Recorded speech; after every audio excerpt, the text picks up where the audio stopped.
Hello YouTubers, this is Cessnaace back again with another video. Yes, I realized that I uploaded a video last night, part of my NES game collection series of videos. But I can't help it, I received this package in the mail today from Atari Age. Now, in this box are 3 homebrews, all of which are complete. These 3 games are for 2 different systems. Within my own Homebrew game collection, these are games 48, 49, and 50. I bought one game for a system I've already bought numerous homebrews for, and 2 games for a system I've never bought any homebrews for.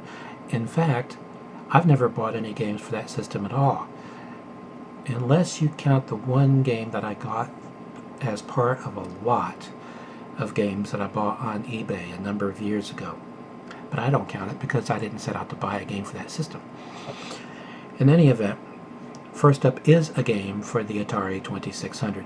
Now I have to go back a ways because this is an old homebrew. There are a lot of homebrews for the Atari 2600. It's probably the most supported system amongst homebrewers in the world. Every year there are an estimated 70 to 80 homebrews that come out for the 2600. It is practically impossible to get them all, although I'm trying.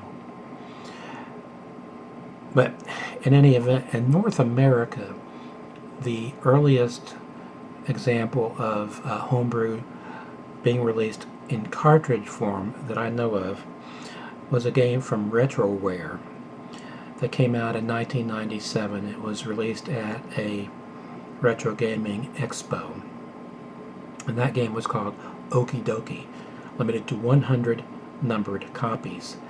The year after that, 1998, came Ebavision.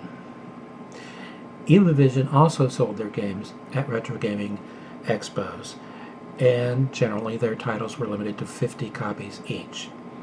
The following year came Hoser Video. Same thing. They sold their games at retro gaming expos, although later on the internet also.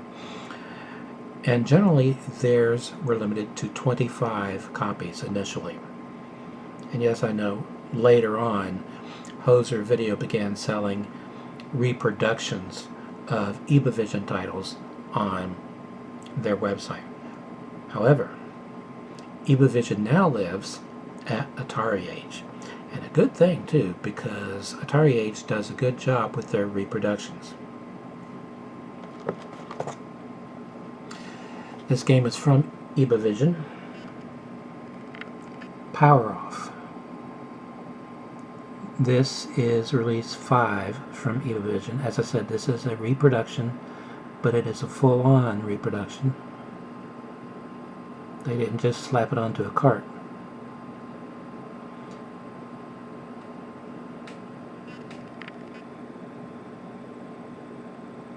Platformer,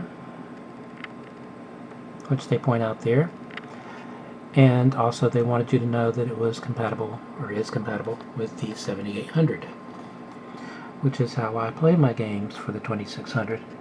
I don't have both my 2600, or actually it's a VCS, and 7800 hooked up. That would be a waste of space. I only have, between the two of them, my 7800 hooked up. So I can play my games for the 7800 and the 2600 on the same system.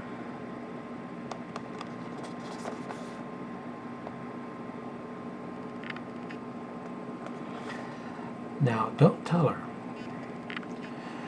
but some of you might remember this.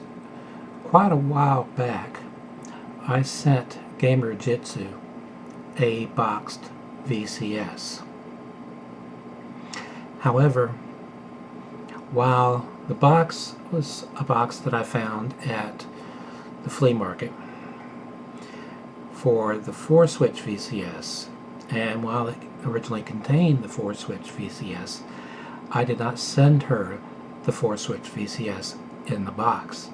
What I sent her in the box was my original Heavy Sixer, made in California. They only made them in California or in the US for the first 6 months or so, and then they sent manufacturing overseas to Taiwan or somewhere.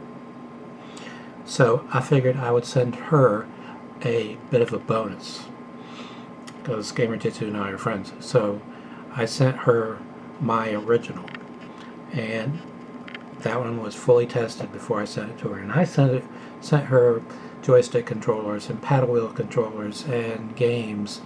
And I remember when she did a video on it, Luke Morris One commented, "Man, he sent you all of the bells and whistles, and it's a Heavy Sixer."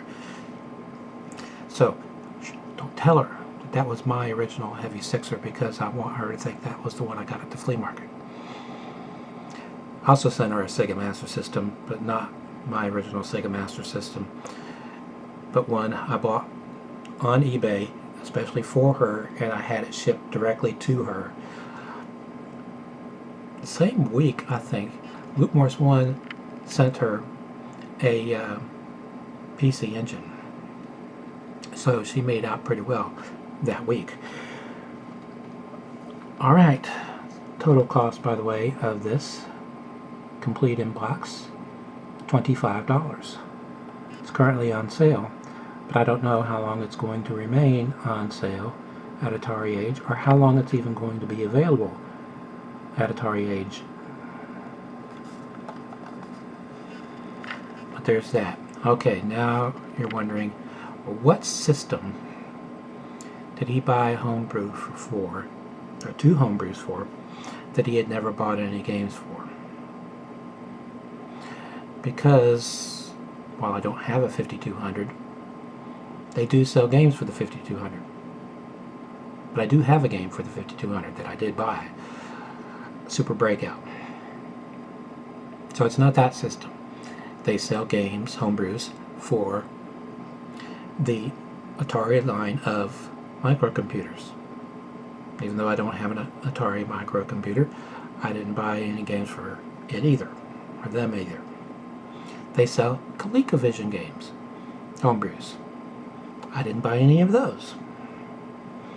I bought 2 games for the Atari Jaguar CD. And the one game I already had for the Jaguar CD was Dragon's Lair, which I got as part of a lot that I bought of Jaguar games on eBay.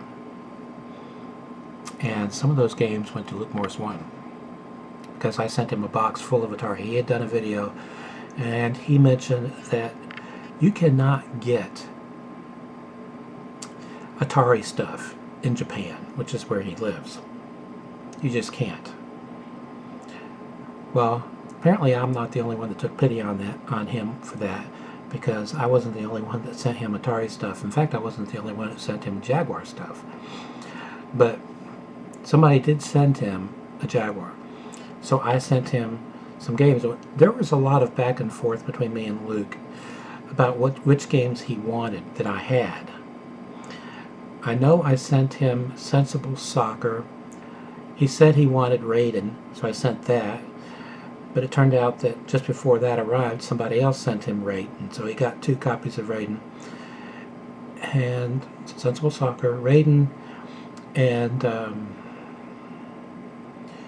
Syndicate was one. I can't remember the name of the 4th one. I think it was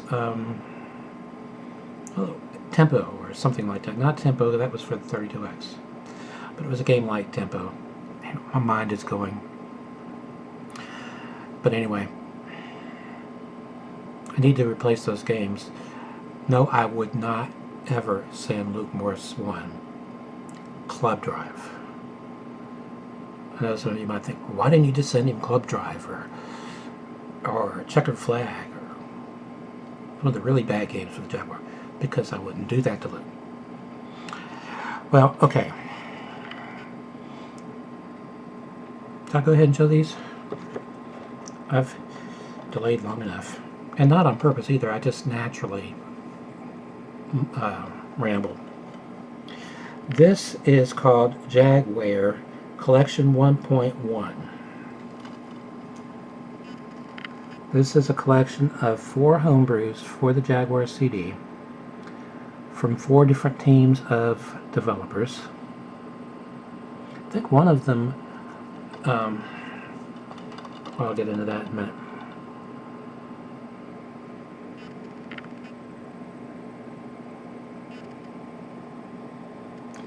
There are screenshots for the 4 games included.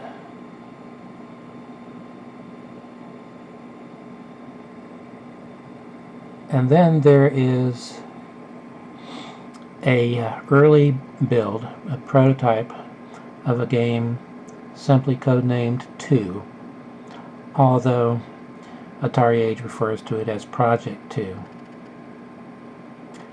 But it is from the same developer as the second game I'm going to show you. Now this game supports the Pro controller,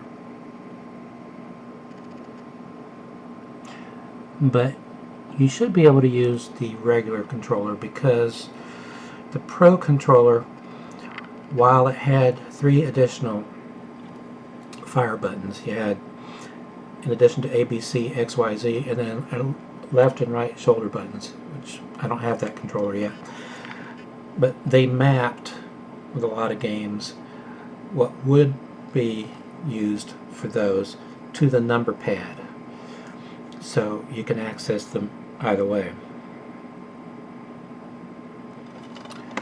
Okay, next up is a game that has been released before, but this is the final version.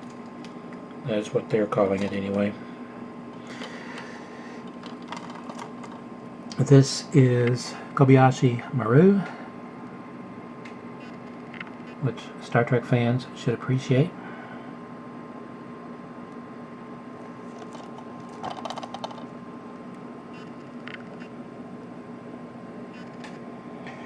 Look at the ship in the upper left-hand corner. Doesn't that look a little bit like Thunderbird 2? I think it does.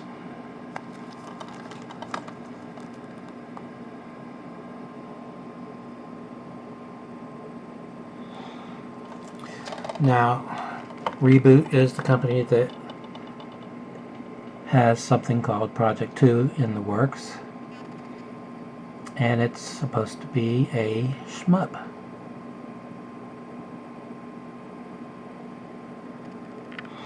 And yes, I am working on procuring a Jaguar CD, but as you know, the Jaguar CD has a bad reputation because of the capacitors. They have a tendency to blow, and as they start to blow, the system starts doing weird things. Like, one of the symptoms of a blown capacitor is that it'll spin backwards. The drive will spin backwards.